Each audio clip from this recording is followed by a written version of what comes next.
रावेरमधनं रक्षा खडसेंना उमेदवारी देण्यात आली आहे महायुतीकडनं। त्यांच्या विरोधात राष्ट्रवादी शरदचंद्र पवार पक्षाकडनं उमेदवार असतील श्रीराम पाटील। तर साताऱ्याचं चित्र अजूनही स्पष्ट व्हायचंय महायुतीकडनं।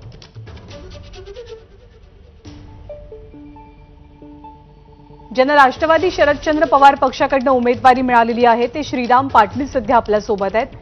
श्रीरामजी नमस्कार, आपलं स्वागत आहे। सगळ्यात आधी आपलं अभिनंदन आपल्या उमेदवारीसाठी। काय पहिली प्रतिक्रिया? नमस्कार मॅम, थँक्यू। प्रतिक्रिया हीच आहे की पक्षाने पवार साहेबांनी जो विश्वास टाकला तो आम्ही चांगल्या प्रकारे सार्थ करण्याचा प्रयत्न करू आणि सीट हे देणार नक्की। रावेरमध्ये आपल्या ज्या दुसऱ्या उमेदवार आहेत आपल्या समोरच्या स्पर्धक उमेदवार, तर त्यांची दावेदारी उमेदवारी खूप तगडी मानली जाते। दोनदा आधी खासदार राहिल्यात, कशी असेल ही लढत?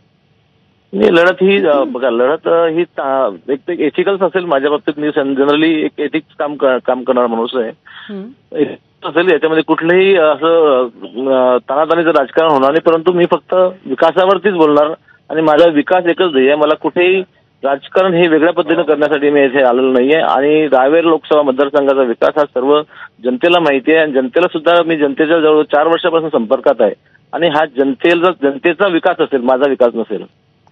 या मतदारसंघामध्ये अगदी शेवटच्या वेळेला खूप इंटरेस्टिंग घडामोड अशी घडली की तुमच्यासोबत असलेले एकनाथ खडसे हे आता भाजपमध्ये परत जात आहेत।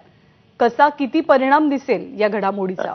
नाही, आता भाऊ आमचे मोठे भाऊ आहेत ते, परंतु त्यांचा परिणाम आता जे असेल ते असेलच, पण शेवटी जनतेचा विश्वास हाच माझा मोठी प्रॉपर्टी आहे, माझा विश्वास हे आहे खरं म्हणजे। आणि भाऊंचं आज खूप मोठं राजकारण, जुनं राजकारण, त्यांच्याबद्दल मला बोलणं माझी एवढी उंची पण नाही की त्यांच्याबद्दल मी काय सांगावं, परंतु आपण लढत ही चांगल्या प्रकारेच करू हीच मी फक्त सांगू शकतो आणि जनतेला न्याय देण्याचा प्रयत्न नक्की माझ्याकडनं होईल एवढं सांगतो। थँक्यू।